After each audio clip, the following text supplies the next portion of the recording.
Maga pakonya wegi hata chimora gikiti kakikelo no sheri chunya kona na weri ase tetni nikechinyonga gichwechni ase tetni nikechinyonga gilani. Unataka nini mama anagombo na neni okinyole di morita aderitie kagibeni ase tetni nikechinyonga gichwechni ase tetni nikechinyonga gilani. My job una metamet utakunywa nini wale timelet anyako yoteke imeweza ukisuka chini unatetemesa ate tetni aye yengi ate tetni unatetemesa ate tetni aye yengi ate tetni unatetemesa. Karibia ringa wakuone my dear kutoka Kondele. Find me by the lakeside, girl baby by my side. Penda hiyo design nimekamata yo behind. Fungulia tepe Mr. DJ nimejinyakulia figa namba 8. Tonight is tonight, starehe polite nimejinyakulia wacha nijigambe mama ya una metamet utakunywa nini wale timelet I shall swipe. anyako yoteke imeweza Oh yes. ukisuka chini Soka. unatetemesa.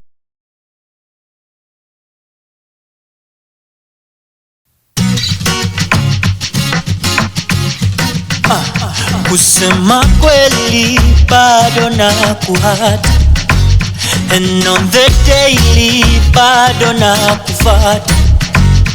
Kosa sio hoja zaidi ya kukupenda, vipi nikatupa ndoto tulizoziota. Uliniwasha nare enzi zetu za kupare, kwa mvinyo na makale, magizani hadi ngware, nikijifanya dakitare wa mabinti wale wenye shepu za hatari, nikapotelea ndani. Ila mwambie nampenda, roho ya mtamani bado nampenda. Ukimwona mwambie nampenda, roho ya mtamani bado nampenda. Ukimwona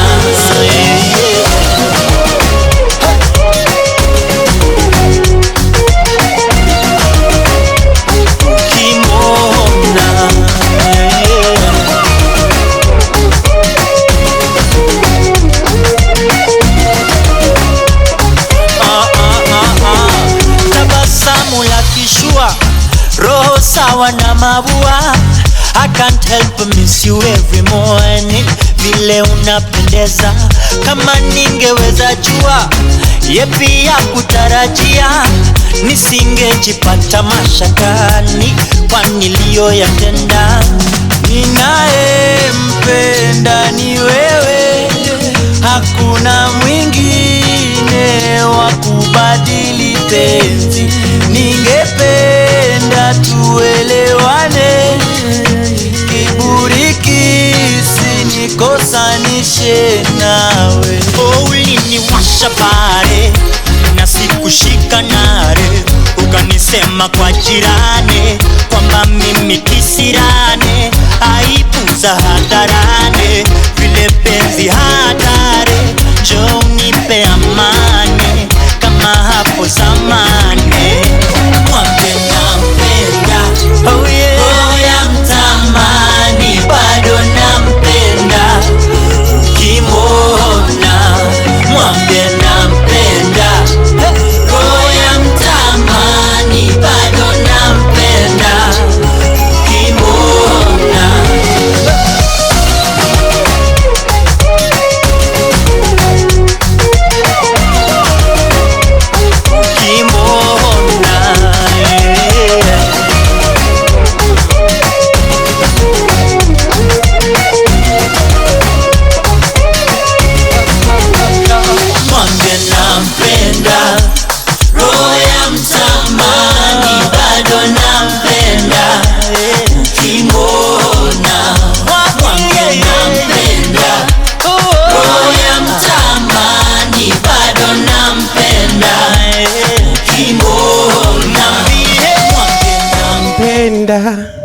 roho ya mtamani bado nampenda ukimwona. Just stop. You are ruining people's eardrums. Good evening, good morning, good anything to anyone listening to us anywhere in the world. This is the Recovery Show with the one and only Rancho and Wahora. And once again, tunavyopenda kwanza hii show, tunataka kuwish everyone a Merry Christmas and a Happy New Year. Mapema ndio best. Tumeingia December officially. No.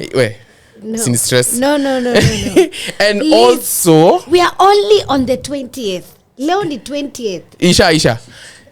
Hata tutafika 25th. Kuna saying imesema imetokea this weekend. Imesema kama hujalala hii weekend vizuri mpaka January sasa. Ni mpaka January ndio unalala sasa vizuri. Anyway, welcome to the Recovery Show. Yes. Wow, and where from anything that has been going on. And as usual, kama umeachwa, this is the show for you to come and recover. Kama umetumia pesa, weekend yenyewe tumetumia pesa guy. Wewe ulikuwa wapi kwanza? Where were you? Tell the people, where were you? Where were you? Tuseme. Sema tuambie. Mimi nilikuwa Rorashio. Acha niachie hapo. Kama ni yangu ya mtu mwingine, we will never know. No, ulikuwa Rorashio alafu si tukaenda Rorashio. My guy, Rorashios are expensive. We spent bwana. Yeah, I'm still tired. It's so far. It was like an 8-hour journey. Ulikuwa Rorashio. Kwani siku hizi umekuwa tent? Wacha sasa nikwambie. Juzi ulikuwa wapi? On top of that story, hivi kinakuja ninaenda harusi. Tent. Guys, if you are looking for tent services, if you are looking for a default hit guest, him up, follow on Instagram, Ranchos _adventure. That is where you're going to get him. He's available. He's tent availability. Yes, Mimi, I am a default guest. Rorashio, hit me up because this year nimeenda Rorashios, nimeenda harusis, nimeenda birthdays. By the way, you and I the same. I am just we've been attending things. Same was that, but listen, we're not only attending, we're taking notes. Let's listen to me. We're taking notes.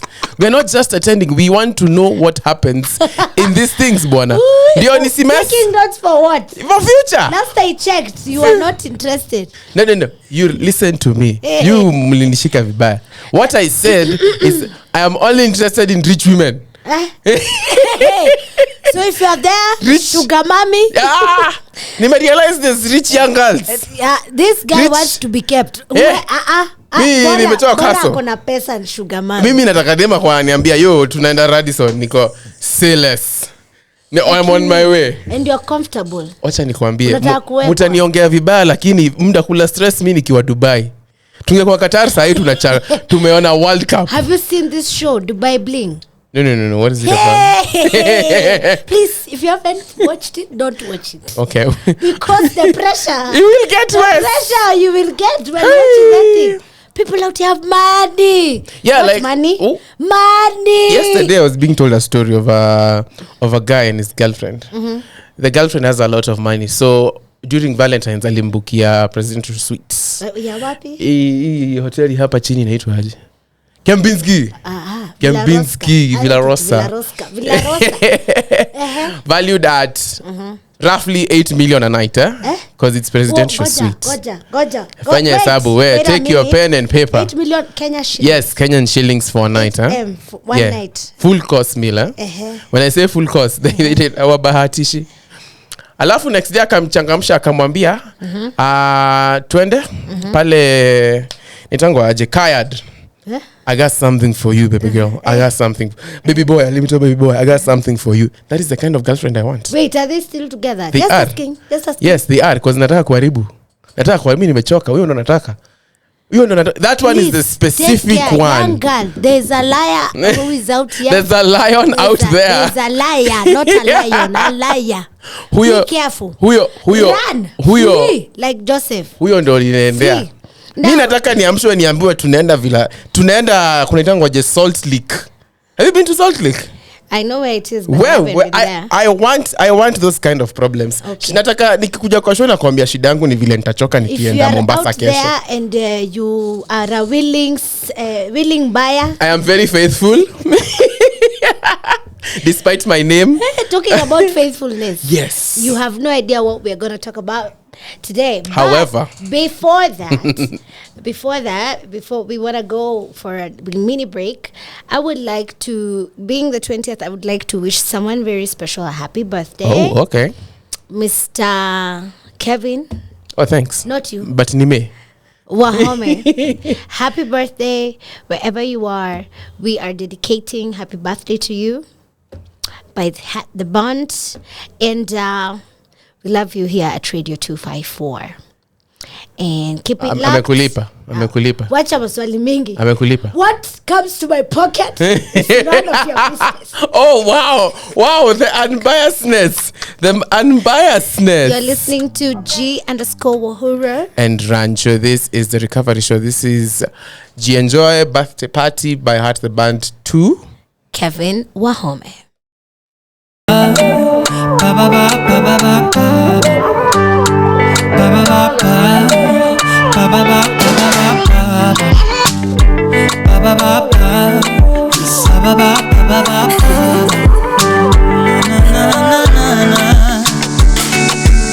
Siku nyingine imepita, miaka zazidi kusonga, na hapa sijajifikisha, ni kwa uwezo wake Mola.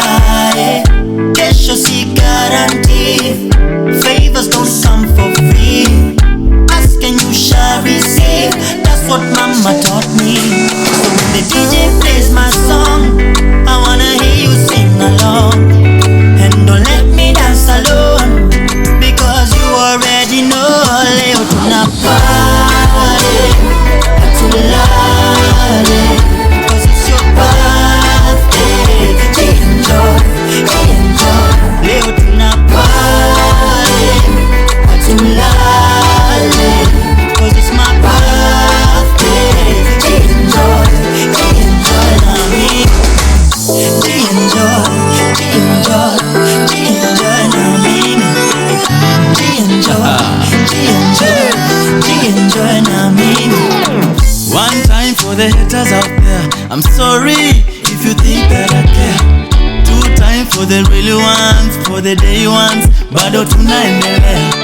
Three times for the family, tuko kamili, aluta continua. Four time for the stories, for the honeys, for the ladies. Five times for me, give it up for me. 5 times for you, give it up for you. So when the DJ plays my song, I wanna hear you sing along.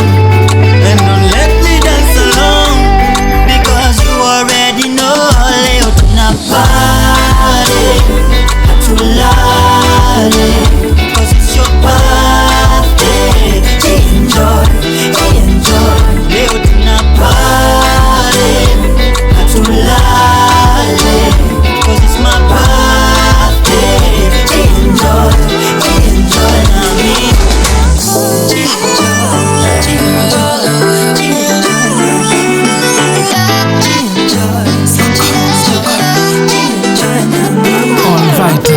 Nikifika basi kosagi laita, toto sura peng, sura ya malaika, anapenda zile dansi za Jamaica. Toto pasa kinu si kawaida, anani pasa I am feeling nicer, na feeling nicer. Are you feeling nicer? Hey, are you feeling nicer? We are feeling nicer. Enjoy. Because you already know. Leo tunapare, tulale, because it's your birthday. Enjoy. Leo tunapare, tulale, because it's my birthday. Enjoy na mimi.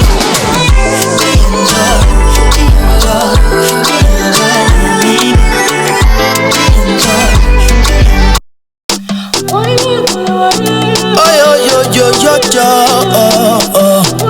Vivi baby, mama, we made it, we right on time. It was a long way here, lakini tumefika fine. We we'll be here for quite some time. Tafuta ukuta ya kujishikilia, maji teremusha kama River Nile, eh. I'll do it for the streets, for my people, everybody that has been there before. It don't come easy, how to do with defeat. No retreat. Take one for the team, for you people. Wengine watajwe kwa wimbo, mabeshte wabebe kwa limo, and keep it real. Wine, broke off and wine. Ikikubamba ushike ukuta, wine, broke off and wine. Ikikwama ipake mafuta, wine, broke off and wine. Ebugeuka nishike matuta, wine, broke off and wine, broke off and wine.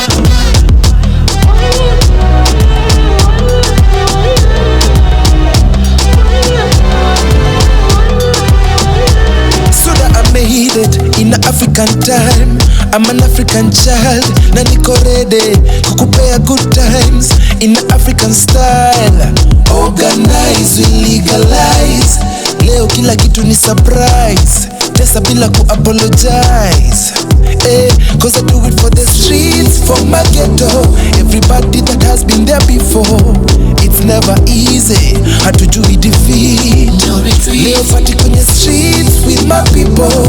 Wengine kwa nyumba corridor. Drip tunatoanga kikosh, we keep it real. So wine, broke off and wine.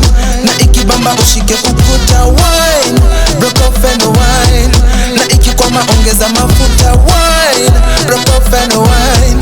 Geuka basi nishike matuta, wine, broke off and wine, broke off and wine. Wine it, design it, organize it, come and say wine it.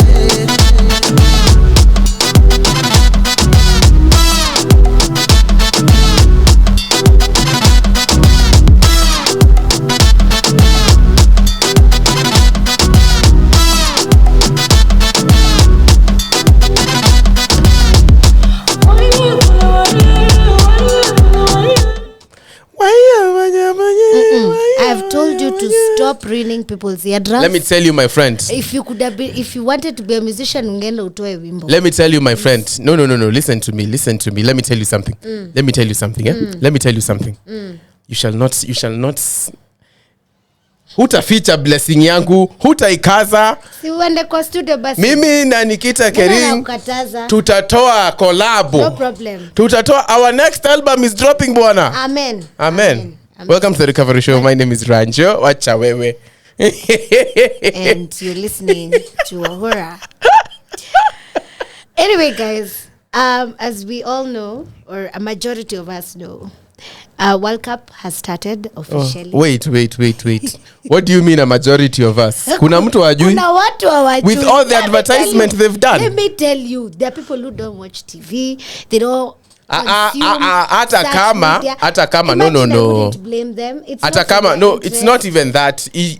Unaweza kuwa umeiona. It's not in their interest, and you don't blame them, because I mean there are other things that are occupying their handles. Whoever, we don't know, but the people who may not know that the World Cup has officially started, and the first game is Qatar versus Ecuador. Oh yes, the first game has to be the home team. How are they doing? I hope they are winning. All that PR. Wacha nikwambie. Kweli kunaendaje? Sahi wamepigwa 2. That kweli dakika ni ngapi bwana? There's nothing as bad as you are at home, you are the host and losing the first game and you are losing. No amount of PR could help that team. No, but think about it, Think about it. I didn't even know there's Qatar FC. I didn't even know until the World Cup started. See the faces of those people. They are sad. Let me not even that. Sad. After such an amazing opening show, they are sad. They are sad. South Africa walishinda game yao ya kwanza. Na walinyorosha watu. As the first game it is a must win. Haki hata wangelipa watu wengine waambie wacheze chini. Ya kwanza mnaweza acha hivyo, hiyo nyingine mtashinda. Poleni sana Qatar, poleni sana. Shall be well. No. But things can take a turn because the game is not yet over. I am saying it here. Hawapiti hapo. That is where. Thank you for coming. Thank you for hosting. Asanteni sana kwa kuja. This is my house now. Ecuador just told Qatar, this is my house now. Yo. Wherever you do, you can go to any other house. Nikubaya. No amount of PR. Wacha venye wametuwekea good display opening ceremony. No amount of PR now, could help them. In relation to this topic. Okay.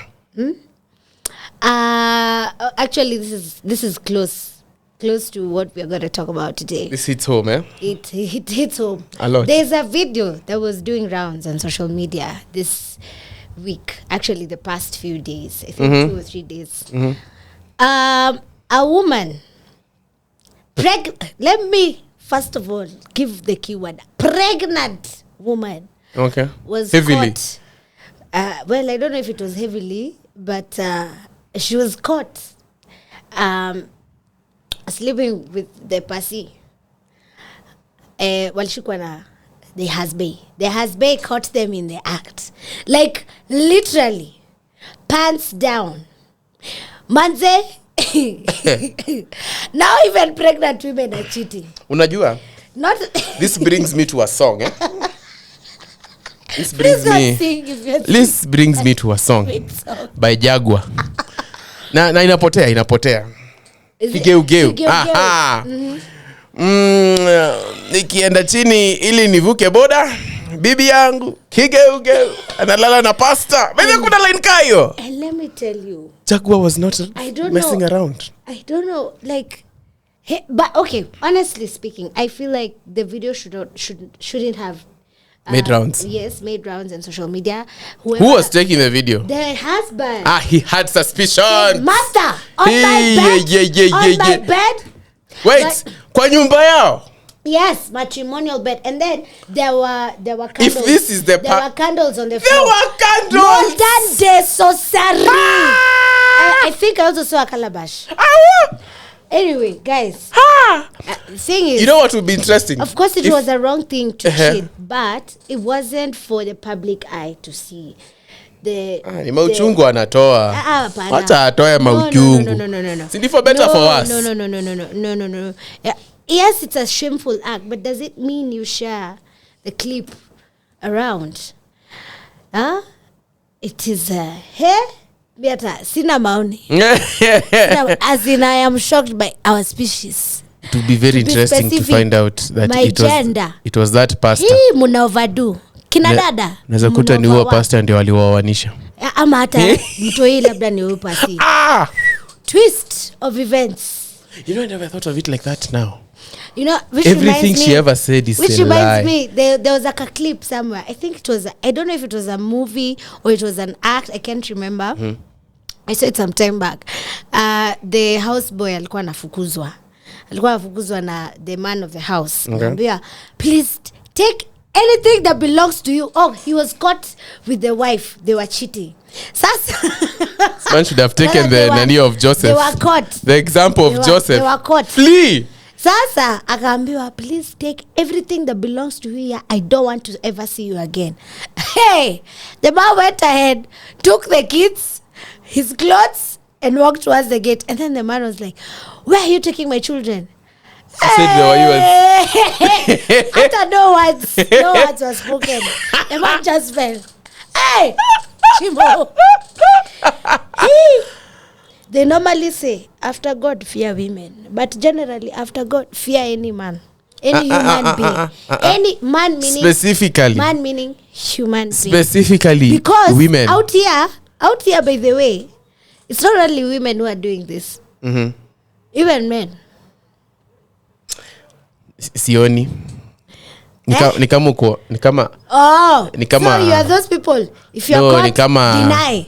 This is something we learned in high school. Deny. High school unashikwa umeiba mkate unasema mimi sijui hizi zimetoka wapi. If you are caught, 3 things. Number 1, deny.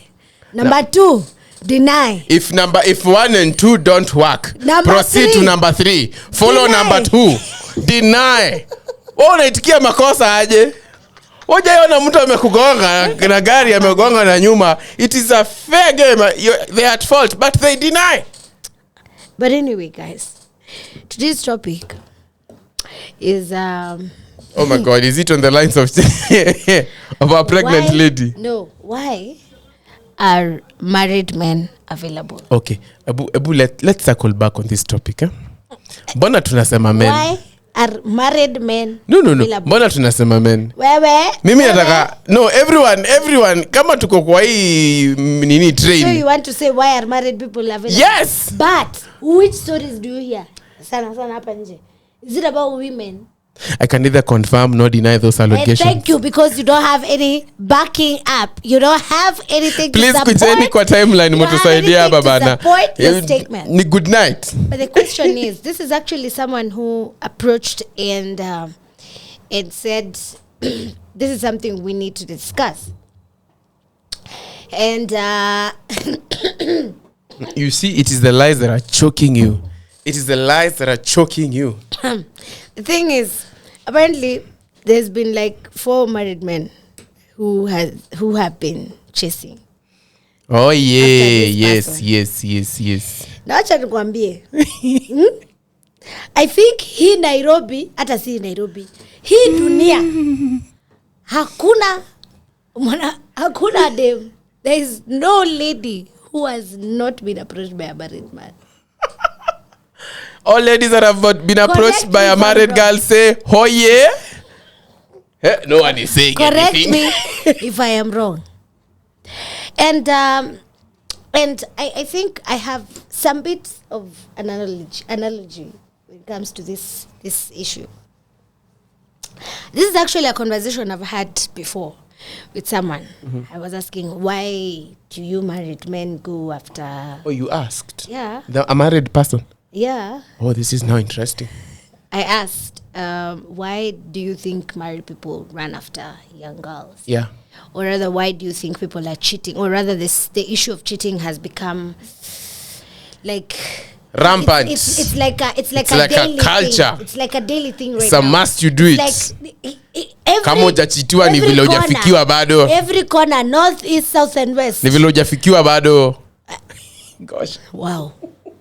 And what came up was that actually before COVID, you could hear of these issues of cheating, but they were not as rampant, or rather zilikuwa chini ya maji, and it was still a kai woi huyo anaweza fanyaje hivyo hata akai. Na get after COVID, hey it's like an everyday story. Ndo kufikiwa my guys. So and so he cheated. Oh, so and so cheated. So and so did this, did that. About time. And it has like become a norm these days.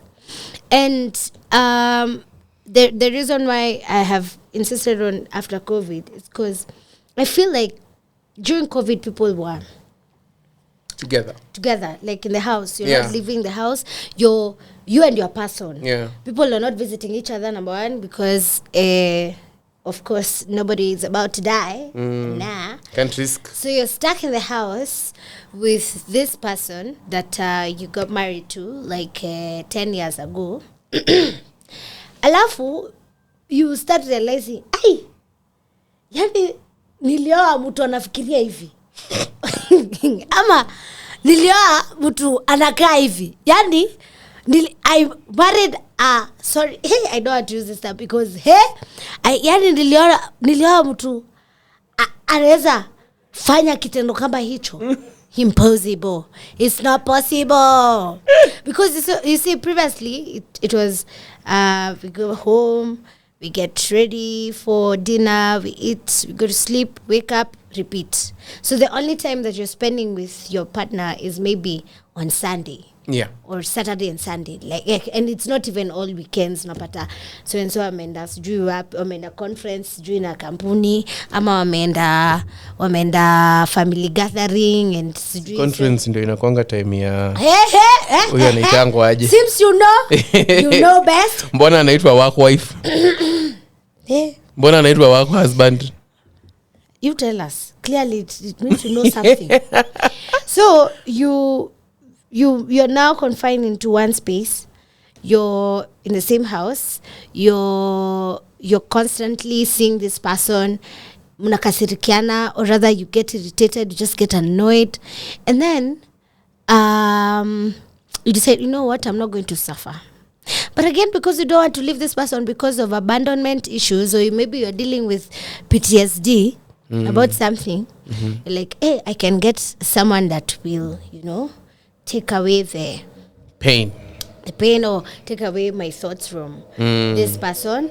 We have a good time. I come back and life moves on. Because funny story is these people will not leave their wives. Yes, darling. He gonna shit with you, but he ain't gonna leave his wife. Even after you guys are found out. Unless, like, a miracle happens.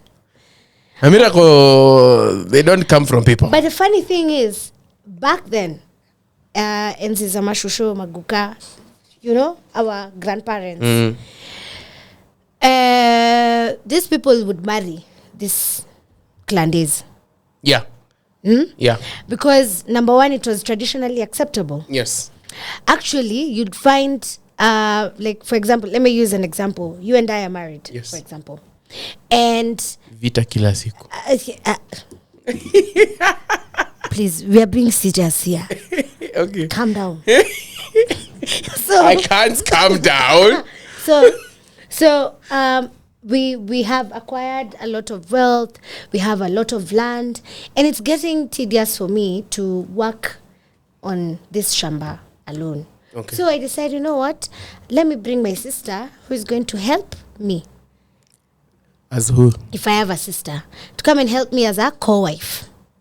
Okay? So it is you that's bringing. So it's me who's bringing. Good times. What is? Actually, it used to happen. That's what used to happen. It's the wife who used to look for the second option. Yes. Yeah? The husband. That's what used to happen. Yes. In some instances, you'd find the man would bring another woman and introduce to the wife and say, "Huyu ndo mtasaidiana naye kazi." In some instances. So you'd find people back then, polygamy was allowed, and they lived in harmony. Now came the 21st century, not even 21st century, The came missionaries. the modernization, yes, westernization, and people have been instructed to marry one wife, one husband, and they're supposed to live together till death does them apart. No man or woman should put that asunder. Okay? Yes. So there's a cultural shift. So now this actually this was a statement an older guy told me. He's in his 60s. He told me women these days are jealous, but naturally men are generous. To justify cheating, or Now- rather to justify polygamy, I have a question. or having co-wives. I have a question according to what you just said. Yeah. Now, like the way you had stated the example, we are in a marriage. Now, not then, now. And you feel burdened. Would you be inclined to bring someone else to help you? And right now in the modernization that we are, with all the knowledge that you've gathered over the years, Yeah. would you bring someone else to help you in this marriage? I'd rather live. completely. So, Personally, I'd rather live. so now to the bigger question now. If a lady brings another lady, Yeah. is it still cheating or is it acceptable? Sorry? Hi. Now, this is even to everyone listening, by the way. This is a very serious question. I'm not joking. If? If you as the lady listening to me right now, Uh-huh. you're in a marriage with your husband. You're in holy matrimony. Holy matrimony. Yes. Yes. But you feel like hii kazi ni mingi sana. Yeah. Na nataka assistant. Yeah. Would you be inclined to bring someone else? And if you do, is that cheating? Or that is, I want to call it tag team? That will be a polyamorous kind of union. I have seen clips going around of it, meet my husband and our not mine, our partner. So these guys have decided, they sat down. Actually, let me tell you, the thing about polygamy, or rather, wherever those unions, it has to be an agreement. By now, please, between two people. when you are if you are listening, I want you to understand these terms. Juu unajua watu take vitu out of context. Please, ukifika mahali kuna point kubwa, una shout. Ndio mtu asiseme unajua tuliambiwa na watu wa recovery show tutafute wasichana wawili. Please explain it one more time. Polygamy, yes, or polyamory, all those poly. Yeah, hizo unions za watu wengi. It has to be an agreement. Like, it's not you deciding for me, by the way, I'm bringing another person. No. Yes. It has to be an agreement. We sit down and say, Kevin, I feel like I need an extra hand in this union, and I feel like bringing an extra person would fit. Yes.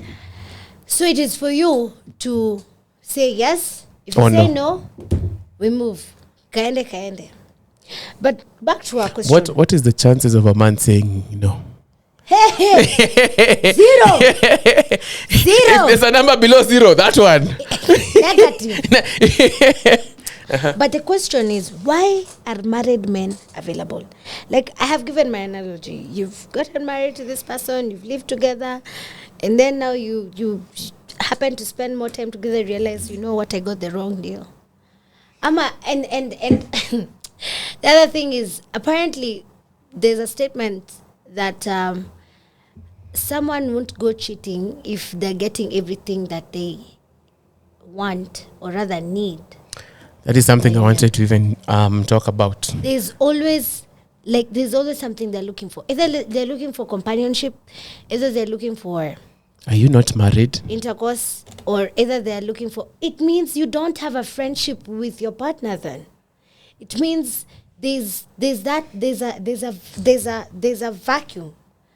There's something somewhere. And people, unfortunately, in the African culture, people are no longer... people don't accept therapy. They feel like going for therapy, you have to be unwell. But therapy is okay even for people who feel like they're mentally okay. Yeah. And I feel like couple therapy is very, very important. Either you go separately or you go together. Would you recommend couple therapy before marriage or during marriage? Yes, both. Okay. Both. Before... Even in happy couples. Yes. Before, why? Because remember, these are two single people coming together as one to live in the same house. And no man or woman shall put asunder. They've not lived together before. Yes. All of them have grown up in different backgrounds. All of them have grown up with different. Yeah, hello, hi. It's train of I was gonna let it go.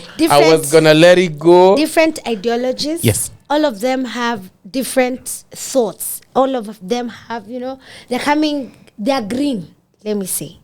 So they have to be sat down, and they have to have this difficult conversation. Yes. That, by the way, you and I, we are supposed to start living together. Mm-hmm. And of course, it means that we've been raised that differently, we do things differently, but we need to accommodate each other into that space. Mm-hmm. They need to be told, by the way, this is what you're getting yourself into. If you feel this is not what you signed up for, it's okay to say, I'm done. Before you walk down the aisle, and 1 week later, you're like, this is not it. Because number one, you've wasted our time dressing up. Oh my God. Number two. That was said with a lot of conviction. Yes. Number two, our money. Sisi ambao tunasaidia kuchanga kwa harusi. Umetutupia wakati na pesa. Yeah? So before you get married, it's very important to have this therapy. After you have done the vows and you've started living together, it's also very necessary to go for therapy. It assesses where you guys are. Like, tumefika wapi? Are we on track? Ama kuna, But again, there's old school people who are like, you don't have to put other people into this. You don't have to. It's ours. Let us. Yes, msieke third party. So from technically what you're saying, but I get why mtu anasema kitu kama hiyo. Yeah. The best third party to put would be a counselor. Yeah. Someone with experience. Or the people that walisimamia those are the best people. My best friends. Kama bibi naweza kuchomea, especially if you have single friends. Yeah. Hey, they'll tell you, why you there? Leave him. So you mena rush your time wasted. And then next week watakuwa na yeye waseme, unajua hata Karo alisema hakutaki, naweza kusaidia, naweza kuprovide Kenya unataka. It is the vultures for me. Me, I will tell you, my friend, it's either you seek a help from a counselor or your best couple, of which you'd have to have developed a nice relationship, or rather not even a nice, a conducive relationship where you can be open and say, this is not going right. So that means they need to establish a friendship first. Exactly. Foundation. So is best. Yeah. So if you guys first of all are not friends, hakuna mahali mnaenda. Hakuna. You have to be friends. You have to you how will you have a conversation with your friend that, hey, by the way, venye ulifanya si poa. Exactly. Yeah. Uko na points. Akili mtu wangu. Akili. Let's go back into the music. This is a very interesting topic. And we continue. Ndio tumeanza. We continue with why are married men available? If you're out there and you're married and you're available, tell us why you're available. This is Radio 254. This is the Recovery Show. You're hanging out with me, Rancho, and Wahora. This song is very interesting. It talks about our topic today. Unataka kujua ni gani? Hapana. Nairobi. Oh, no.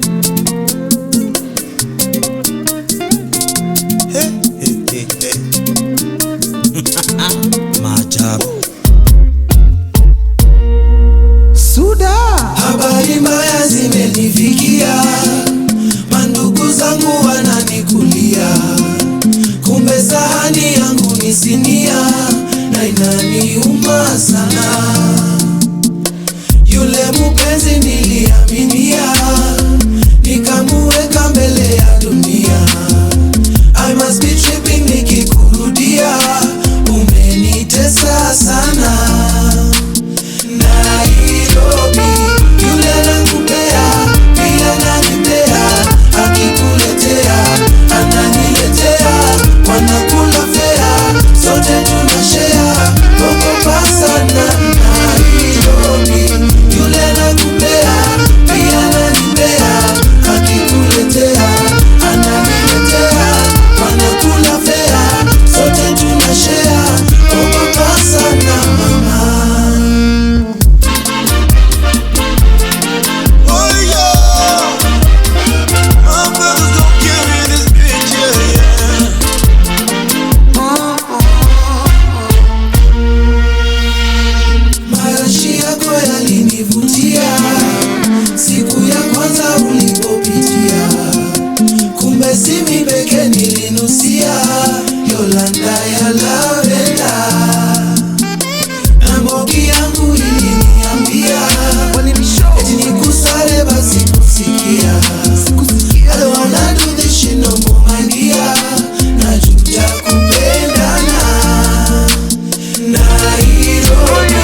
Rada squeezy madem ni blanda. Jana kuzwali mkaza his family get together kwa bed.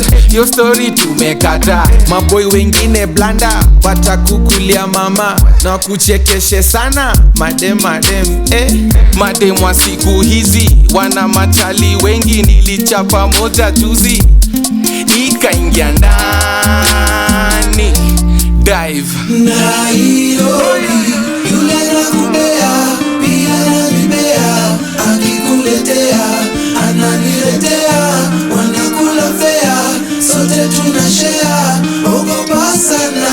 Nairobi, yule nakubea, pia nanibea, akikuletea, ananiletea, wanakula fea, sote tunashare, ogopa sana mama.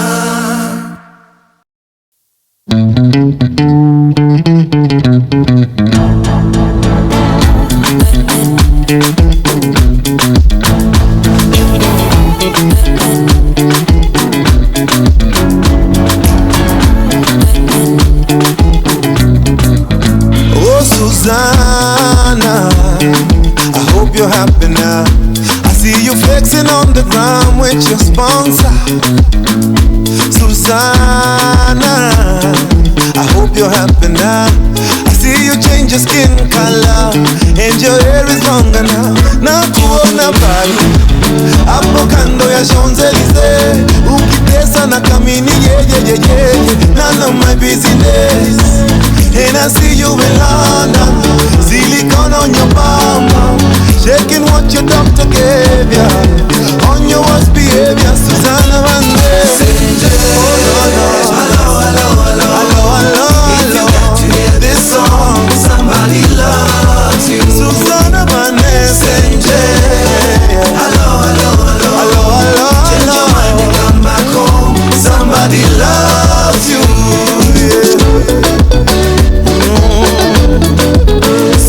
Susanna, mwanamke tabia, shepu ni majaliwa, ila wengi walinyimwa tabia, na shepu kabarikiwa.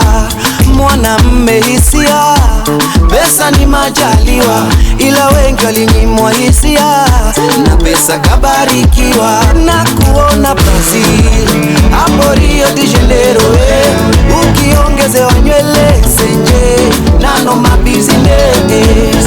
And I see you in China, with the latest designer, shaking what your doctor gave ya, on your worst behavior, Susanna Banderas. Hello, hello, hello, hello. If you got to hear this song, somebody loves you. Susanna Banderas. Hello, hello, hello. Change your mind and come back home. Somebody loves you.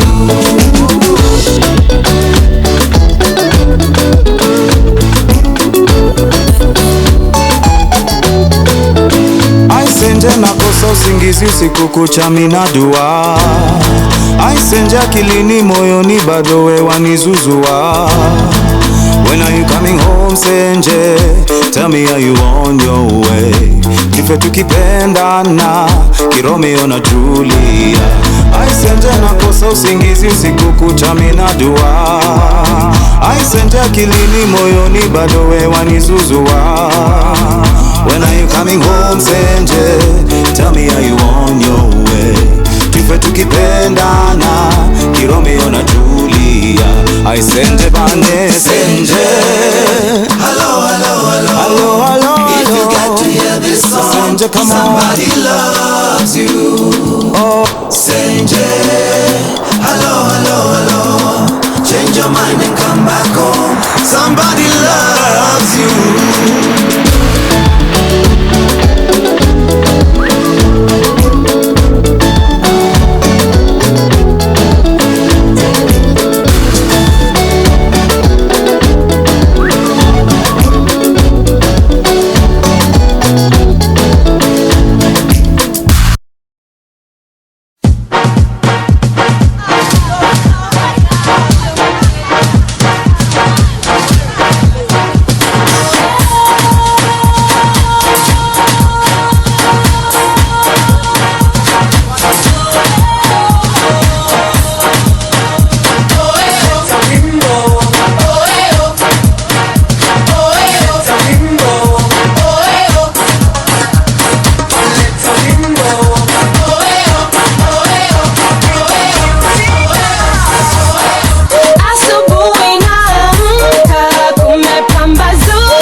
to get down.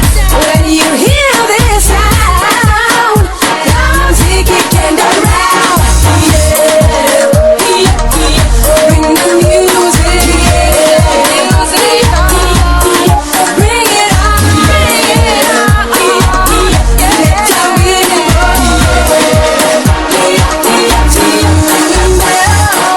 Bring the music on, feel the rhythm now.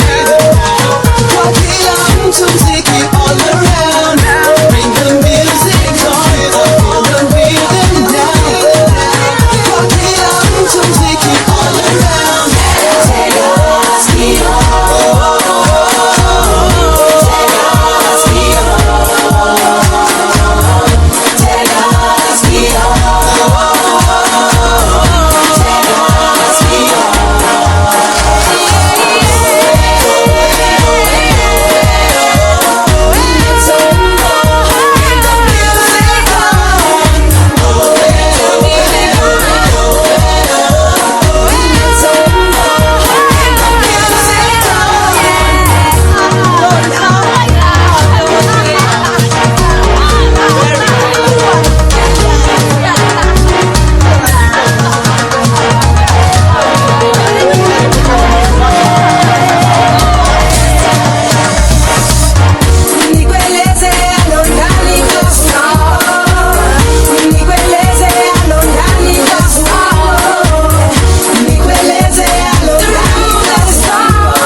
Back to Radio 254. That was Sema. The song is Leta Wimbo. Bring it on. Let me tell you, my guy. Let me tell you, that song just... It took me back. It took me back, and I'm excited. I'm excited for the song. Welcome to the Recovery Show. This is Rancho and... Wahora. So, before we went on a break, by the way... Wait a minute. Bring it on. Before we went on a break, kuna mtu amekuja na maoni. Amesema the reason why ni msichana lakini si not a married man. Amesema I think the reason why married men are available. Hey, yoni kwa hiyo. It's because of boredom. Oh, boredom where? Listen, relax, bwana. So they're trying something different outside of the norm that they're used to. Okay, define boredom. Relax, Ndio. Getting back to their partners and doing it because they can. They're bored. Doing what?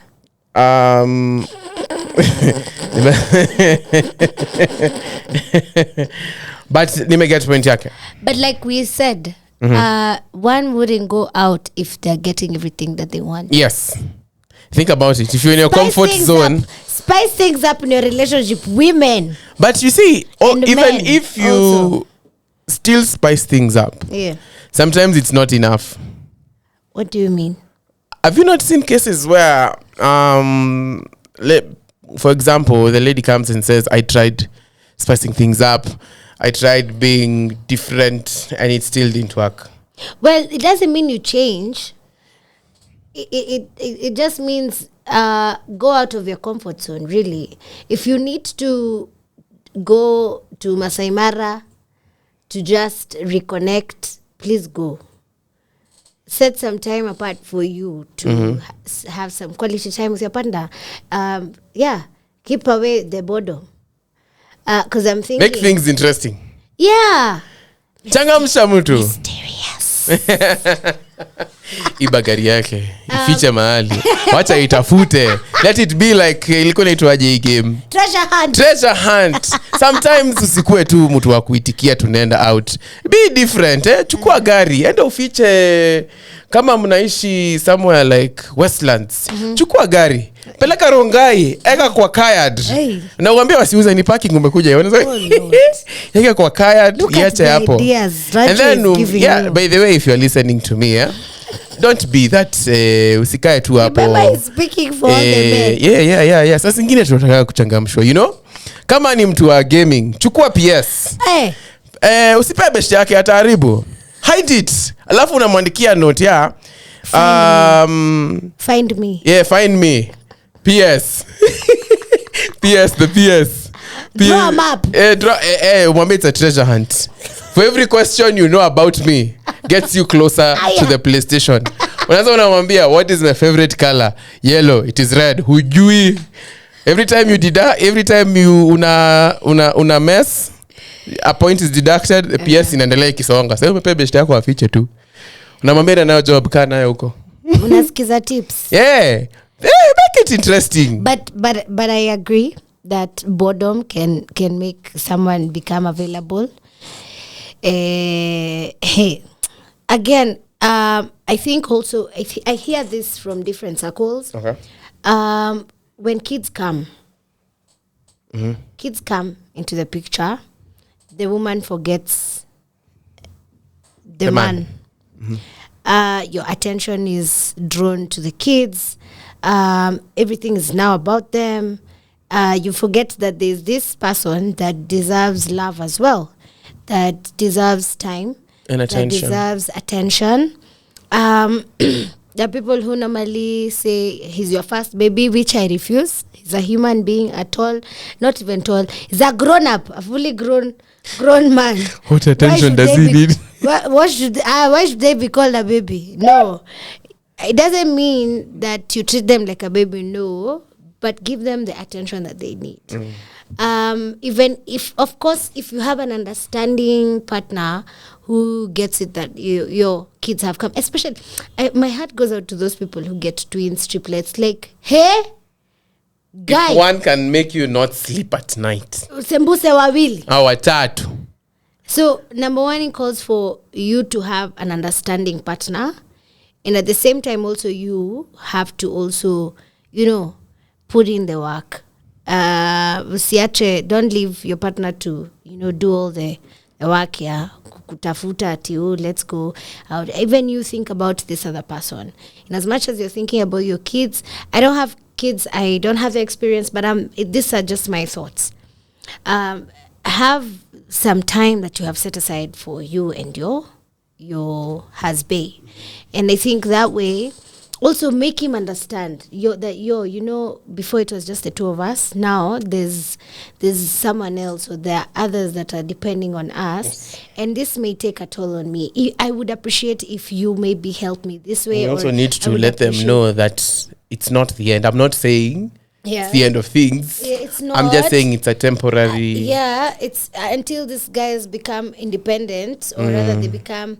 They get to an age where you can leave them with someone have our time being stressed. So remember, even when kids come, set some time aside for you and husband and your love, but let me tell you, there's a special category of men out here who are naturally I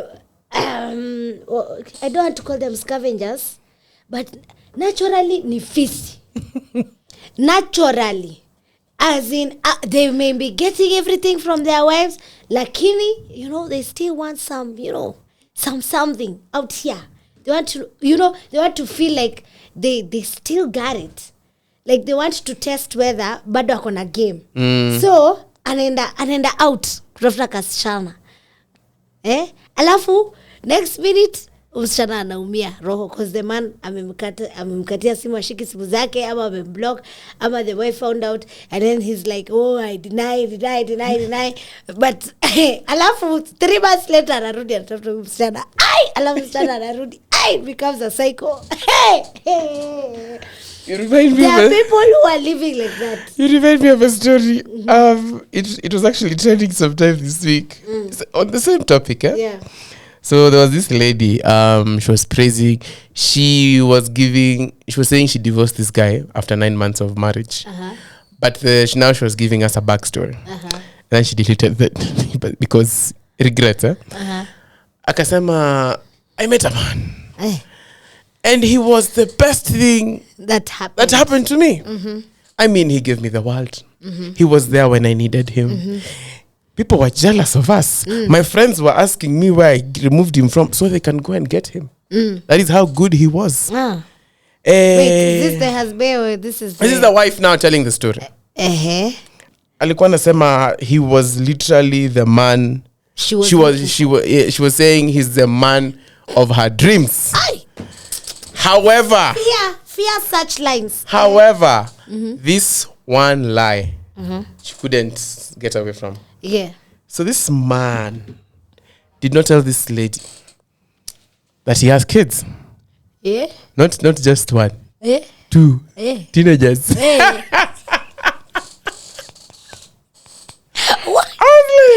Wait. These are people who have gone through puberty. Hold on. What you mean you got kids that are teenagers, man? Wait a minute. 2, not 1. Wait a minute. Wait a damn minute. When the deal is too good. When the deal is too good, by the way. Twice. Wait.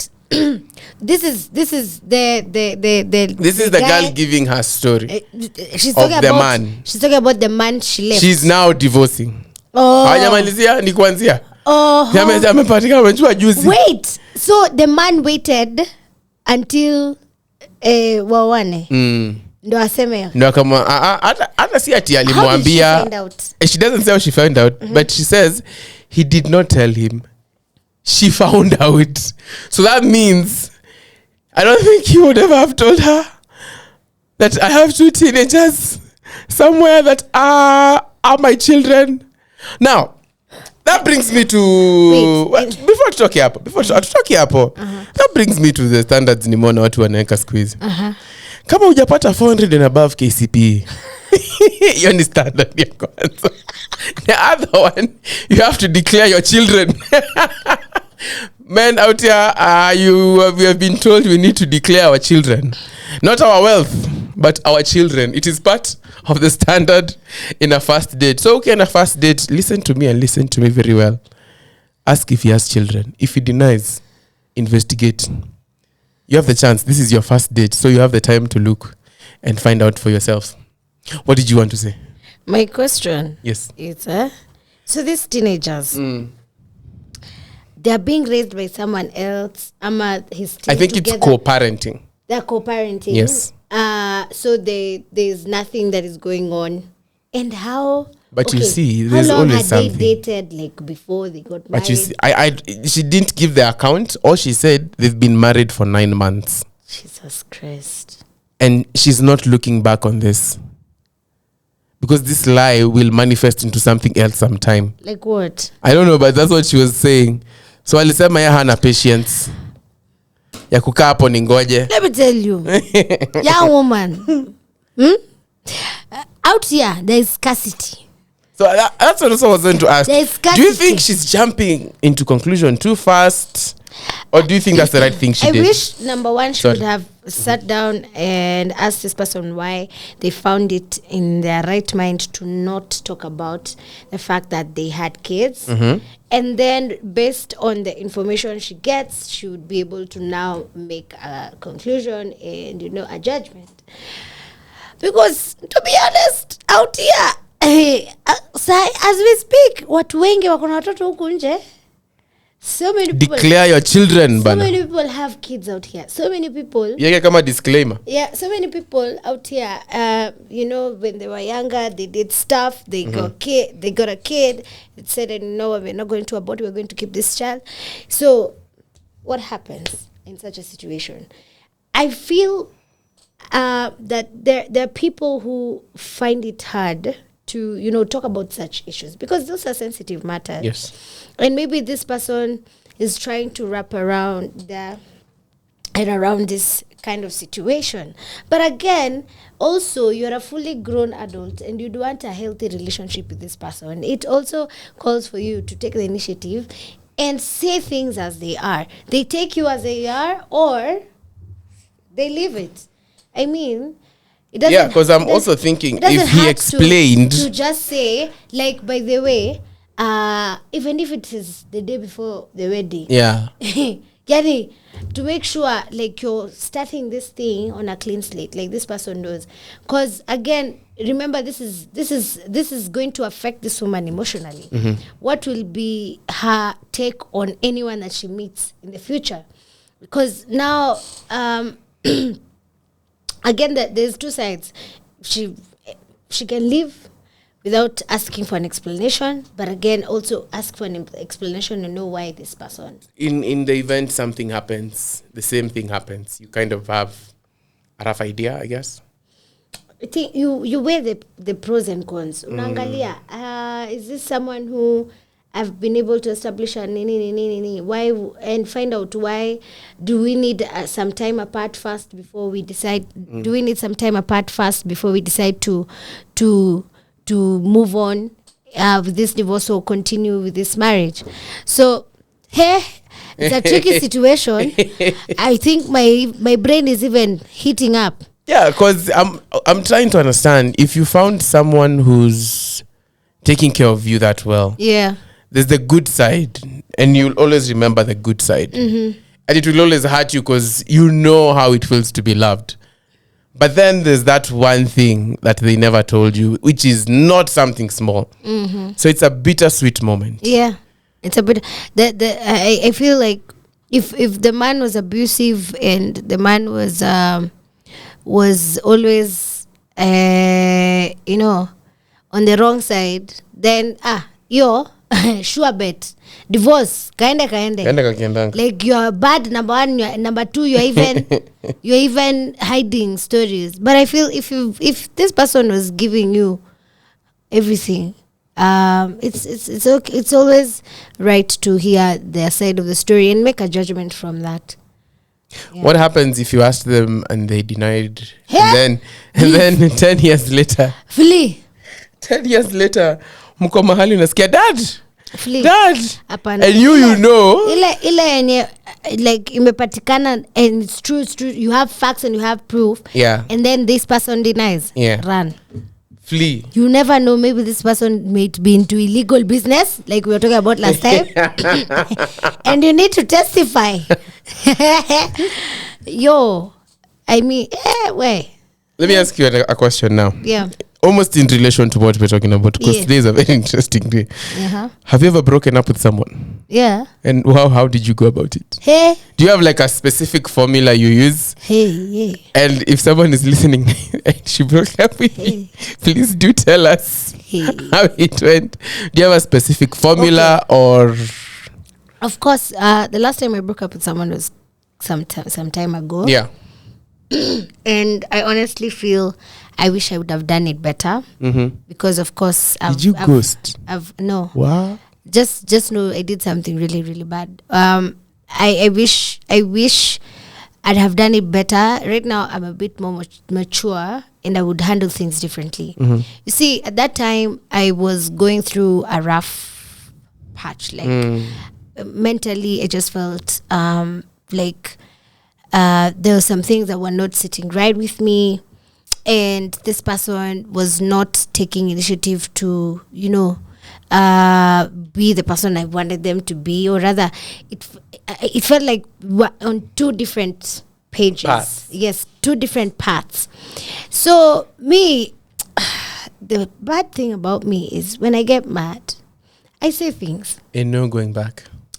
I say things and forget I said them. Unfortunately. I would rather you say and you come back and say sorry for No, them. wait. But you forget. I say things. I say stuff. I forget that until someone comes and says, by the way, you say this and this and this and that. But it is possible I said that. But if I said that, I'm sorry. So after now, because I reached out to this person after some time. And it was after thinking, oh, if we could get back together. Ha. Wahura. Wewe usijali, Heshima. your times zilikuwa zimeshuka.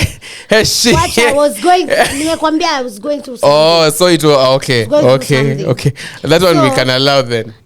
But I appreciate that this person said no. Yes. I'm happy that they said no because I feel we would have gone back and there would have been even worse than it were. Ingekuwa, why are we here? Why are we back together? So, unfortunately, it hit me so badly that I had hurt this person with my words. Now, this was the guilt kicking in. I was sad and mad that I hurt this person with my words. So for a long time, for a couple of months, I didn't want to do anything.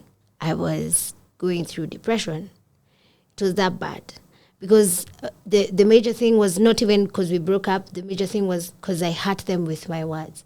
And I made them go through a really difficult time with what I said. And the fact that there were thoughts that, this can go somewhere. And then I come and bombard you with this information, these words. It was crazy. But the formula I'd give when it comes to my gosh. Please note this down. If you have a pen and paper, Wahura is giving you the tips. The formula I'd give, it's very simple. Have a sit down with this person. Unless they're outside the country and they're not coming back any soon. How do you advocate for that? Do you ghost that? May feel like ghosting. No. Ghosting is immature. Personally, I feel like ghosting is immature. It is best to sit with this person, tell them, you know what, I don't feel like this is working. And the reason why I feel this is not working is because of 1, 2, 3 reasons. If you can't give the reasons, just say, for reasons best known to me, I feel like this is not working. I'm sorry for any way I have hurt you. I know this was maybe intended to go somewhere, and you may feel that I have wasted your time, and I'm sorry for that. But this is not the space I'm in right now. Or I don't feel like this is working. And just be mature about it. Unless now this person decides to be mature, that's when now you bring all the weapons. Fight like never before. But as long as you try to be mature about it. You are going so well. You are going so well. Then I had fight. As long as you brought maturity into the picture. And this person decided in their own way to not be mature. That is where you fight. But use words. But just, what, before even you have a sit down with this person, first put your thoughts together. Ask yourself, number one, where are you living? And after you leave, what is going to happen after this? Be considerate of this other person. Because, of course, the reason why you're dating is because you fell in love. Duh. Yeah, there's something that you saw. There's something that you saw in this person. So, just say, I don't feel like this is working. I think it's best if we both went our separate ways. If it was meant to be, it's going to be. But for now, it's just not it. But ghosting, immature. That is immature. Yours also sound almost similar to mine. Vile mimi natumianga kizungu mingi to confuse you. Utasikia hapo nimekwambia it reaches a point where it's not you, it's me. No. It's definitely you. That's why I'm leaving. So it is definitely you. I feel like you are capable of saying such. I know, according to how I know you. If it's true, it's true. You are capable. If I don't tell you the truth, utaenda kwa another relationship na uchome. So that's why I'm telling you, if you are the problem, I'll tell you, Neskia, I don't think you are fitting to my world. Of course, if they said something or they did something that you feel they might do it again, you make them aware. By the way, you normally do this, and it would be best if you don't do it again, or rather try and work through this guy issue. No, no? Yes. But anyway, iliwe liwalo, the formula mmepatiwa. But ukiona, but umeambiwa pia mtu akiamua kama ni violence. Hata wewe kuwa violent. Remove your cloak of discipline. You know what? Wacha nyasi umie leo. Unajua? Wacha nyasi. Ni mimi nimeambia ati inakuanga na kiherehere, and I was doing this out of the goodness of my heart. I was trying to save you the pain of telling you that you are not good at anything. Good night. Coming out next as we go head back into the music is Sunshine by Nameless and Havida. This is the Recovery Show with Rancho and Wahora. Tukutane tukirudi.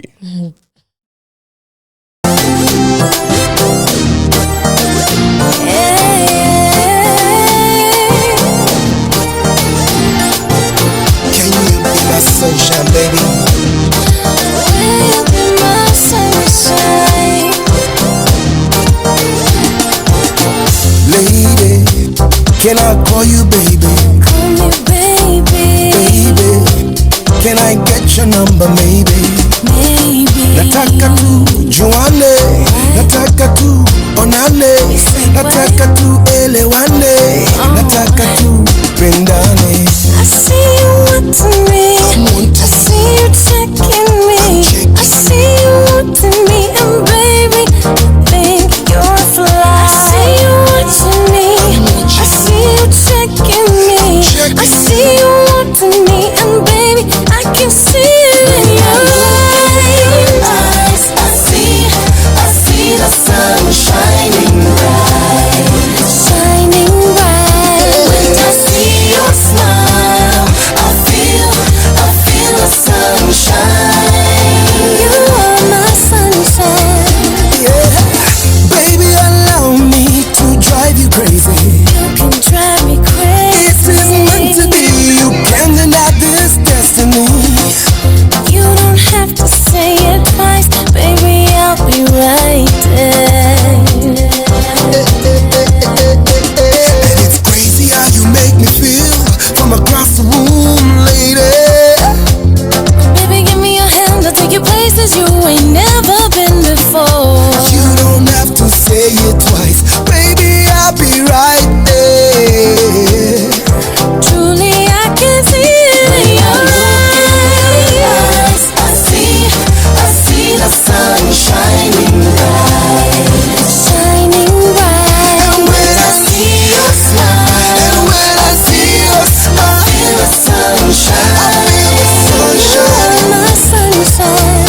When I look in your eyes, I see the sun shining bright, shining bright. When I see your smile, I feel the sunshine. You are my sunshine. Will you be my sunshine? I will be your sunshine. Can you be my sunshine? Yes, I will be your sunshine. Will you be my sunshine? Yes, I will be your sunshine. Can you be my sunshine? I'll be your sunshine. I see the sun shining. I see the sun shining bright. When I see your smile, I feel the sunshine. You are my sunshine. When I look in your eyes, I see the sunshine.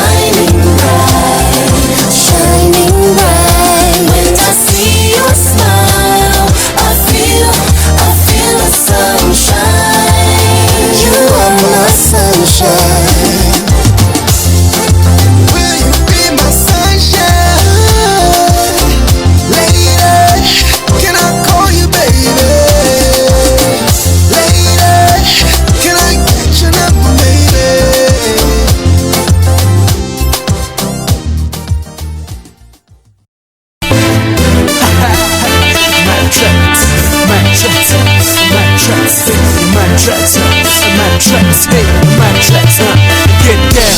Below no wind your waist to get down. Remind me of my phone vibrate and get down. Get down, get down, get down, and get down. Below no wind your waist to get down. Remind me of my phone vibrate and get down. Get down, get down, get down, and get down. Shambio wendo super huku. Hii ni ngoma yako mita dance tu huku. Nanchekelea sinifundishe kidogo. Nishike wapi hiyo style kwajo? Okay, sana ichika. Lakini unapinywaji na nasikia kiu kabisa. Sitwende basi tusie zibebo zote. Na maji baridi chuma zengu kwa hot like wow. Hey, hey, hey. Mase unani confuse like wow. Hey, yeah, the way you moving your body like wow. Hey, hey, what? Baby, you got my attention, yeah, my attention, and get down. Below no wind your waist to get down. Remind me of my phone vibrate and get down. Get down, get down, get down, and get down. Below no wind your waist to get down. Remind me of my phone vibrate and get down. Get down, get down, get down, and get down. Sana check you for tipsy, kiasi madabo vodo ndio zina check in. Basi ila song inachezwa unasema that's my favorite and that's my song. Wakaza kofi yonomide kidogo wase wanawika utadua. Kwani hii time yote au kujua. Eni mimi mali eke matrizi matrasemo lazimu mchizi. Sa lugha yangu imekuwa tamu aje. Tunacheka na mimi sana tu maze. Na hizo drink tatu zote zimepita. Kila moja ukisema ni ya mwisho. For the past 1 hour see the last 2 songs. Lakini si complain tulishaniweka song. I need more psycho, man. Yeah. Here's another one. I hit like the other one, only better than the other one. Oh go pop, please let's get it done. South Seas finest. Umwaka kakilo za gomba tutabamba. Isa big pin na keira Twahanda hizi traki za bamba. Mamanzi mabeshe wanati mababi. Achili tulikana kwamba South Sea is moto. Ogopa ya bamba. Ni Isa, nimekuja tena kuwaburudisha. Ma MC nimekuja tena kuwatinga. Na Kiswahili ndio ninawakilisha. Hii ni vita yakifanyika, yanafanyika unapokaribia speaker. Na kuhisi kama heaven umefika kwa sababu ya hino kolabo mpya. Ni Isa, Big P, Keira, Twaleta. Kila mwaka tunamoto kwambia huka itabaki imeacha kila mtu ameshanga. Umwaka kakilo za gomba tutabamba. Isa big pin na keira Twahanda hizi traki za bamba. Mamanzi mabeshe wanati mababi. Achili tulikana kwamba South Sea is moto. Ogopa ya bamba. Mad straight to the open, number one did no option. Shake your booty to the motion, we need no magic potion. Kato lang, kato one, every track is a bang. Definitely one crew, Pirates is the gun. we are hot in the block here, smoke in your lungs. Me a time, me a track, see your gopas outcome. Now sing, let's sing to the songs that we sang. Everything that we did is about to be done. Big pin representing for the whole town clan. Aye, our let's chill, let's make another plan. Aye, our no doubt, straight to number one. South Seas finest, we are the veterans. Umwaka kakilo za gomba tutabamba. Isa big pin na keira Twahanda hizi traki za bamba. Mamanzi mabeshe wanati mababi. Achili tulikana kwamba South Sea is moto. Ogopa ya bamba. Tanzania can drop bus kishani wapeleke tu kama high tide. They analyze them see super duper crowd pleaser. Representing the duo Chris the big pin and Isa. Dawapa drop first, Bill and us. Where's the cool please the crowd first? I'm already you know, me came first. Niggas spit verses kama molasses. Kweli mi mchungu kama ile mic anthem. I spit fire like a dragon, so don't touch them. This is the right anthem for Nairobi bandits. Yo, na kama welewe watu waipenda. I'm the number one super rank contender. Nikki and the collabo still family. Ogopa one bamba one Ganza link. It's a big pin tough title link. Cave up no doubt be a love link. So watch out let us bump it now. Then till the honeymoon we be party time. Bamba bamba bamba bamba bamba. Say hey hey it's more joy this fucking track. I'm in fire now. Boom boom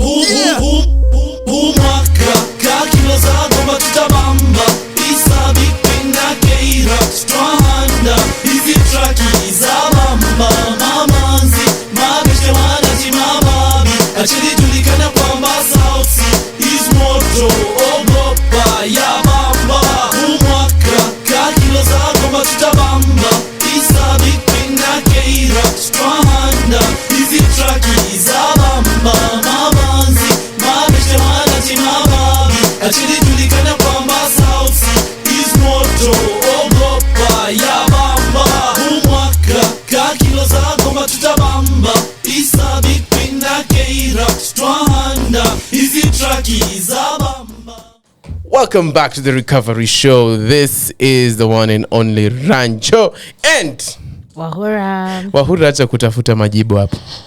Waja kutafuta majibu bwana. If you know what time it is, here on the Recovery Show. It is game time.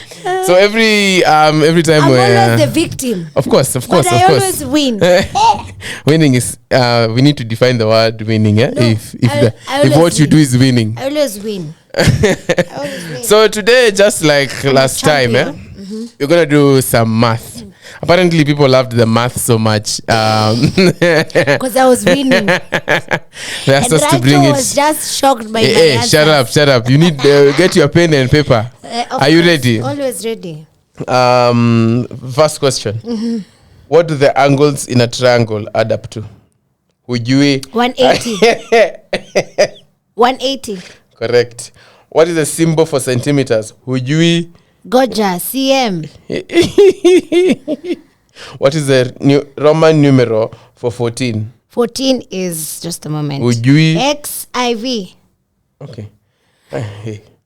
Cheza na mimi. Oh, maybe. Sijaibia. How many zeros are in a Google? Yeah. Would you a Google? Google. Yeah. Zeros ni mbili. Sini Google. Umesema Google. True. See, it's two. You may be. No. What is the top number in a fraction called? Would you numerator. Would you It's numerator. Let me tell you, my math teachers would be very proud. What do you mean? Which number is bigger? -4 or -24? Which number is bigger? Yes. -4. Okay. Which number is smaller? -32 or -40? Which number is smaller? Would you Wait. -40. Which is smaller? Yes. What is a quarter as a percentage?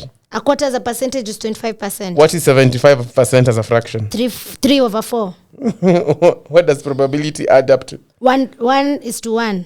Or 100%. Oh yeah, 1:1. Sorry. What is the area of a square with sides length of 12 centimeters? Area of a square with sides length of 12 centimeters. Area of a square. Yes. That is nothing. Not nothing. 84.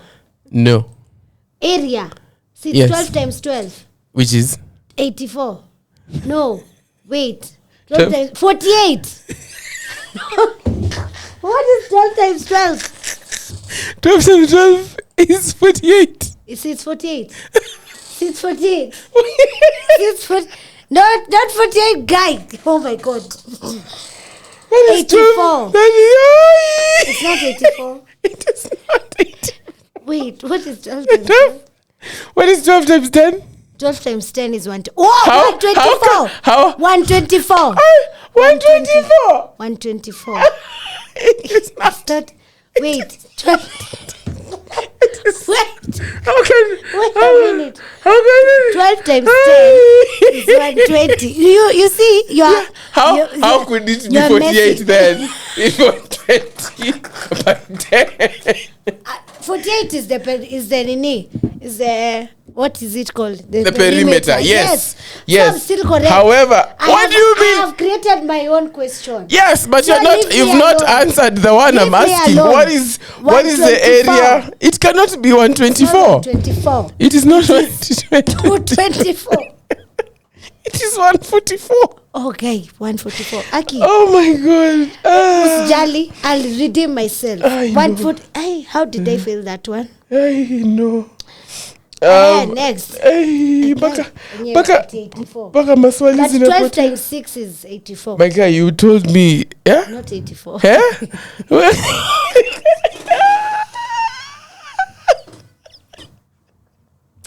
Wewe jamaa, buku jeni mumtoe. What did you say? 72. 12 times 6 is 72. And I've just done the math. 72 plus 72. Keep going. How many millimeters are in a centimeter? 10. 10. Millimeters in a centimeter. Ni 10. Chukua rula. See, it's 10. Millimeter in a centimeter. It's 10. It is 100. Where? Okay. Millimeter. How many millimeters then are in a meter? In a meter? Yes. 1,000. So how can they be less than that? In a centimeter? Yeah. In a single.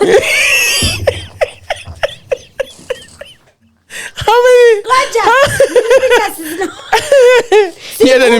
Hii nimekupea huru. Google it. Goja. You can even Google it. 1 centimeter.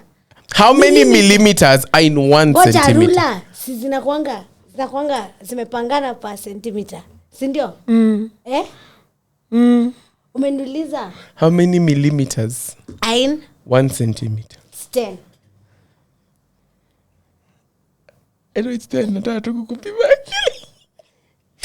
Na nicheze aje hapa. What is a 5-sided shape called? What is a 5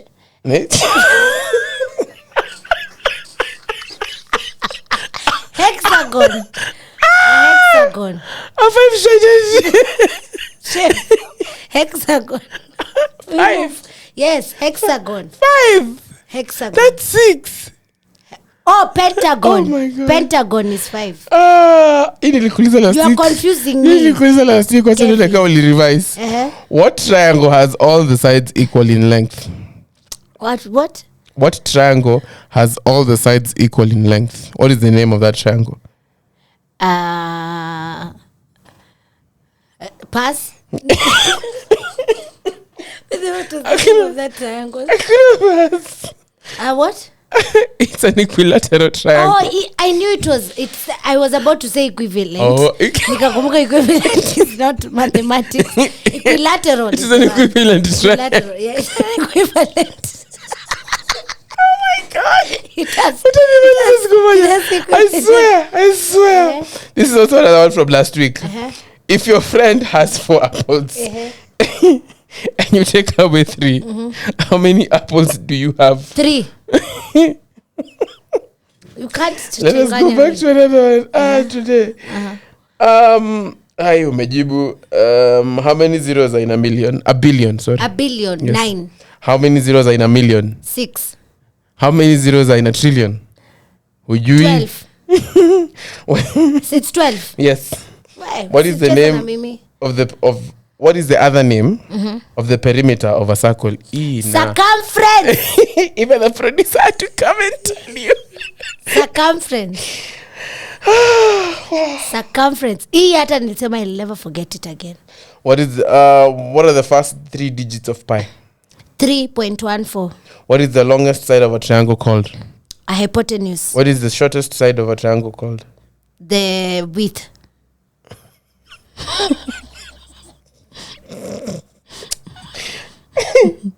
What is the name given to an angle that is greater than 90 degrees? An obtuse angle. That's it for today. Hi. See, let me tell you, I was very ready. It's just that this person was not giving me space to think. Questions like 12 times 12, those are not difficult questions.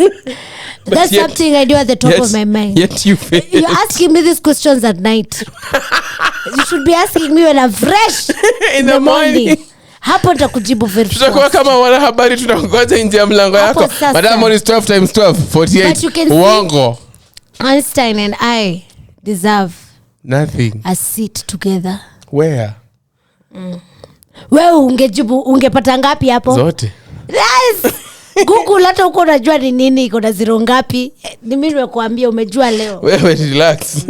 Hata leo can you calculate the circumference of a circle that has a diameter of 10? Wezi, thank you. Guys, that tells you me and my math teachers are very proud of myself. I thought she'd just be like that guy. That teaches us that no matter what the farmer does in the farm, doesn't matter what the dog comes 8 to in eat. the morning. Let me ask you a very important question. Ask. How long should someone last in bed? As in, you're as supposed they to sleep for 8 hours. Yeah, I was talking about as they sleep. That's what I was answering. You're supposed to sleep for 8 hours. Like, who doesn't know it's supposed to be 8 hours? As a matter of fact, you actually sleep for a third. of your life. So if kama unafaa kufa na miaka 75, unafaa kulala miaka 25 hizo. So someone was asking me, na kama you sleep for those 25 years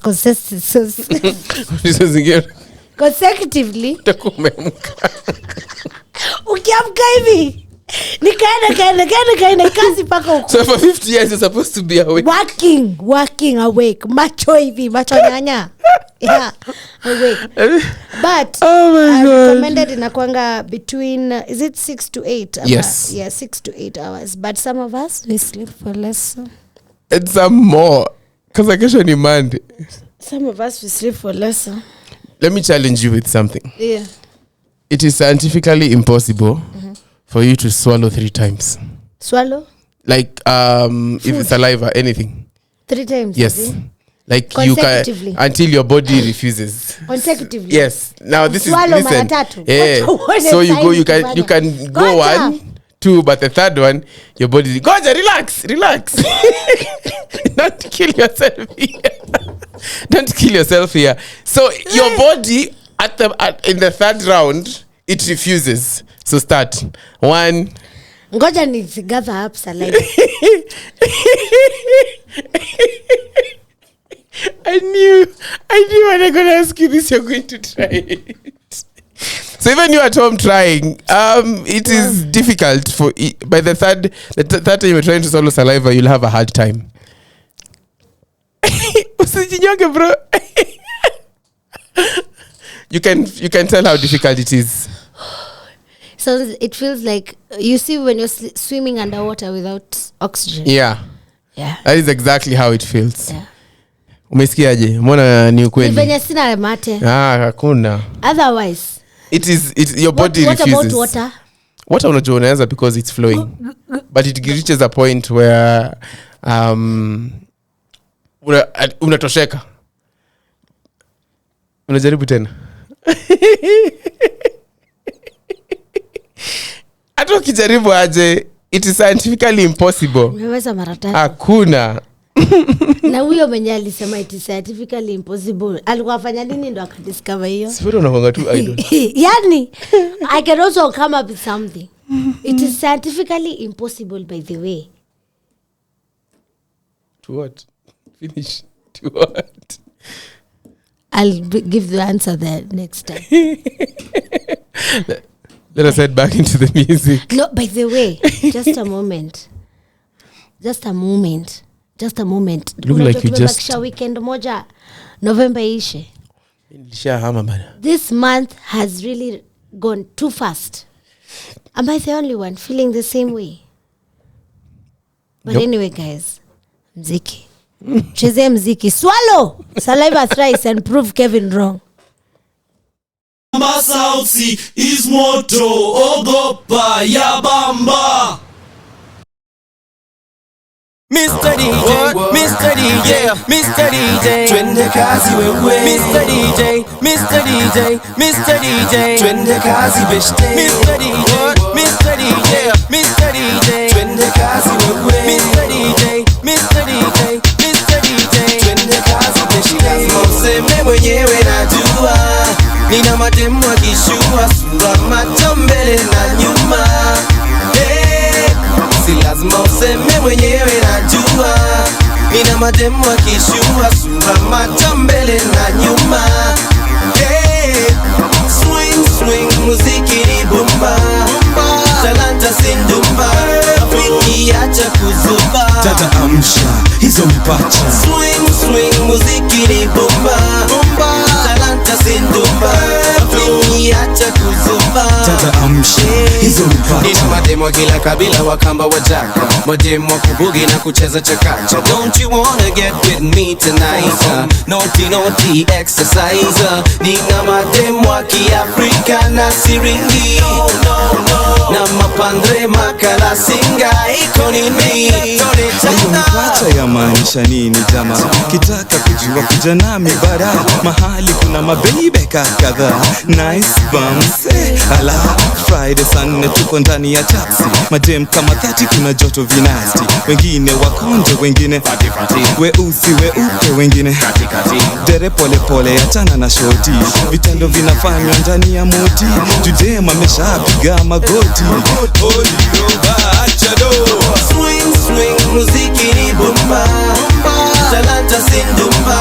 Rafiki acha kuzuba. Dada amsha, hizo mipacha. Swing, swing, muziki ni bomba. Talanta sindumba.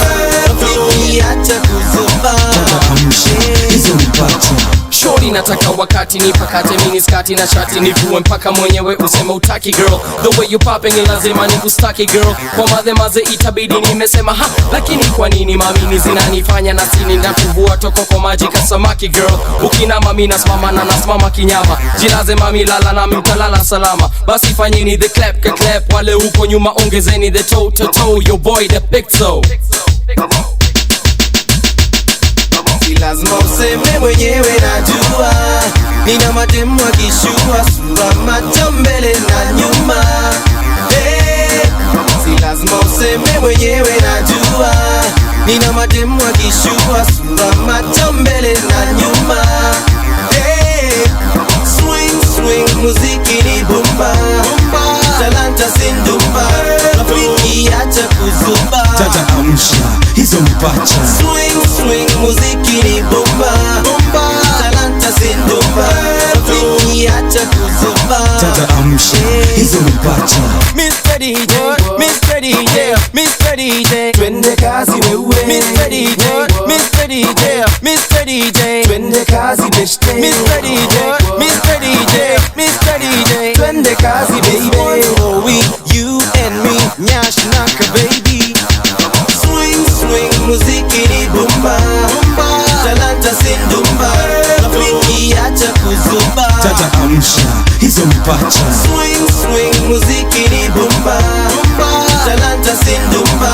Rafiki acha kuzuba. Dada amsha, hizo mipacha. Swing, swing, muziki ni bomba. Talanta sindumba. Rafiki acha kuzuba. Dada amsha, hizo mipacha. Swing, swing, muziki ni bomba. Ninyashinski na DEP vile naifeel maze chia. Kani ingekuwa msanii wa sanaa ya silaha, ningekuwa na jamii ya masadam kawa saba na mabunduki na makofia kabilau. Bidhaa za kujijali tu hali mashauri. Sikiza sauti kutoka Kenya mpaka Saudi Arabia, majabu ya Musa Firauni. Huyu kijana nafanya vibusa wa tauni. Wavue mashati mapanti ni kama wauni.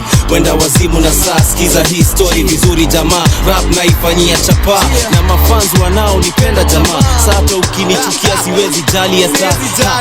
Kawe ni MC, stick to the wax. Unafaa kuweza kutumia hip hop na other tracks. Sikuchukia wadhiju wanatawala. Ninyashinski na DEP vile naifeel maze chia.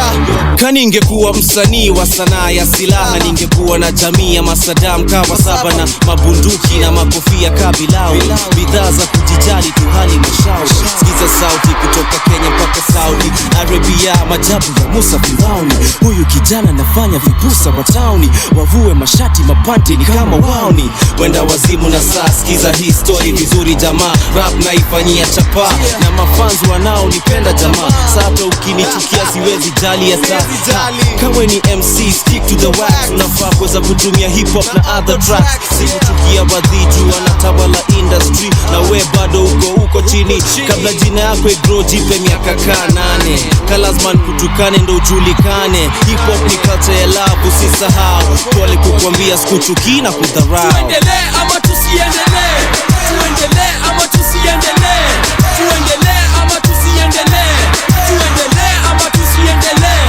Nasikia kuna MCs flani wametutusi ati lyrics zetu mazeni za upuzi. Na heri sisi hao wamejana virusi kumangana kila mahali kama mambuzi. Na ningekimia ningenyamaza singejali. Ni venye rap tone ilianza uchangani. Ukalimani, ukaliani, uhali gani? MC lango la kuroga ni kupata mali. Matamshi ya changanya kama lugha ya Punjabi. Kukubaliwa na wanati hata na mababi. Wacha kujidu mzee hatari. Kusema na mimi nasema lakini tu ni safari. Tuendelee ama tusiendelee?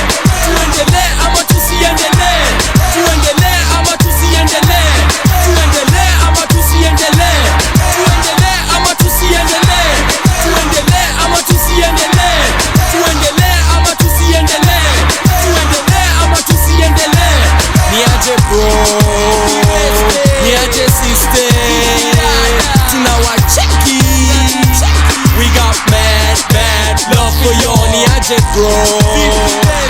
Niaje sister, tunawacheki. We got mad love for y'all. Nina traki, nina mistari, Swahili jangili. Mkono wa kushoto ni Mike Mbota na bangili. Tema na mimi kauna rhymes kami ambili. Kasivyo risasi kwa shingo, macho na akili. Lakini kabla nijaze nafasi ya pili, lazima nirudishe matusi za hama kafiri. Barabara na gari na watamkiwa chakari. Kazi ni usafiri, nasi ma MC matachari. Kabla single yako ipite yangu kwa chati, geuza jina, geuza flow, geuza trouser na shati. Na bado kitoboa kuniguza ni bahati. Naroga na kihindi tena kigujarati. Yeah, saga blow, ziki zao. Kutema na mimi lazima utupe mbao. Ule jamaa mlidharau sana, speed ka bunduki. Chiki plow. Hatuteki nazi. Mafans wetu wamesema ndio, au sio? Tuendelee ama tusiendelee? Tuendelee ama tusiendelee? Tuendelee ama tusiendelee? Tuendelee ama tusiendelee? Niaje bro, niaje sister, tunawacheki. We got mad love for y'all. Niaje bro, niaje sister, tunawacheki. We got mad love for y'all.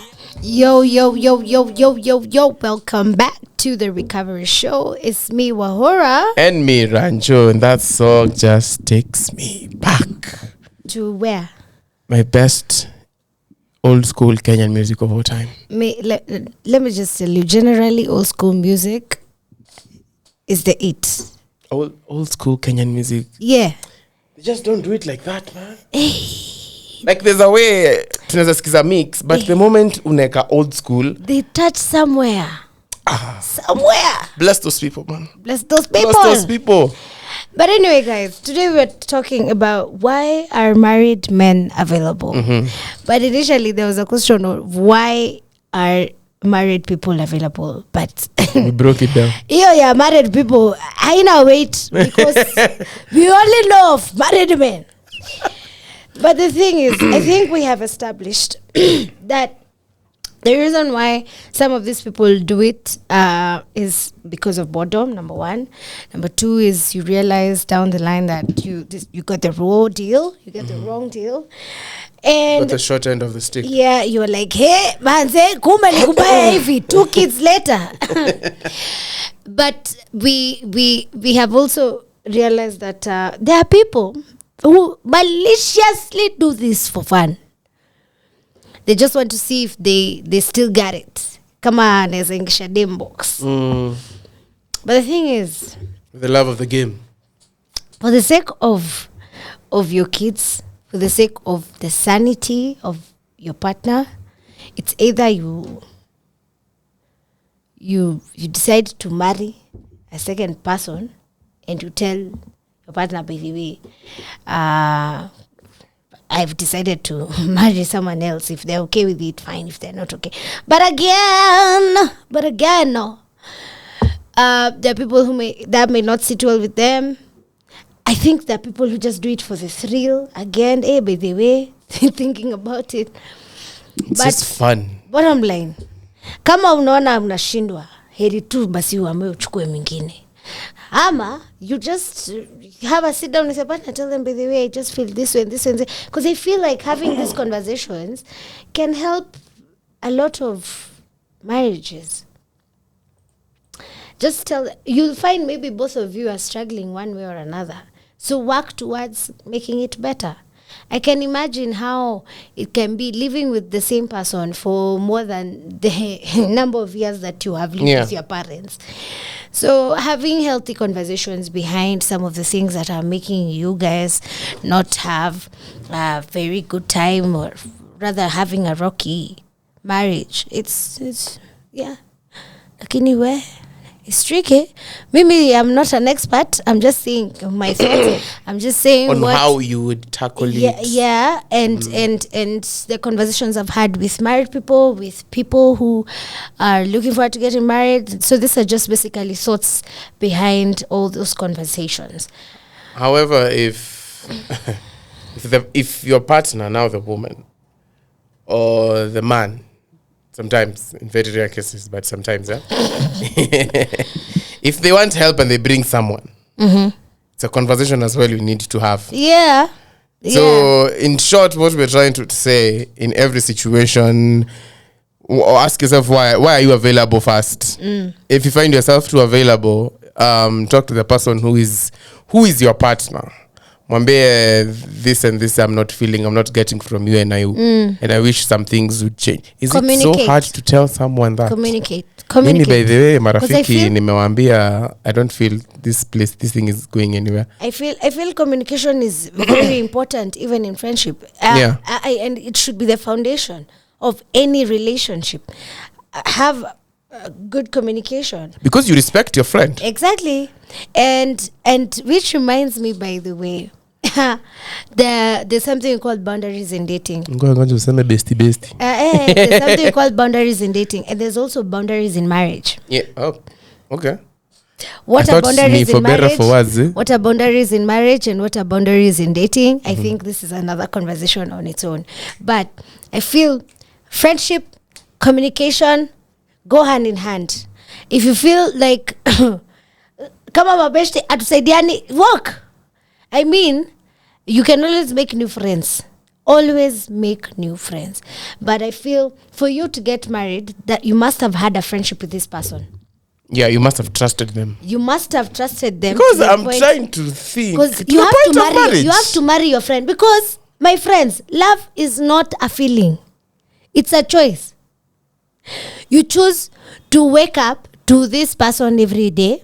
You choose to sleep beside them even if they are snoring. You choose them day in, day out. So, you have to have established a friendship with this person. And if you have established a friendship with this person,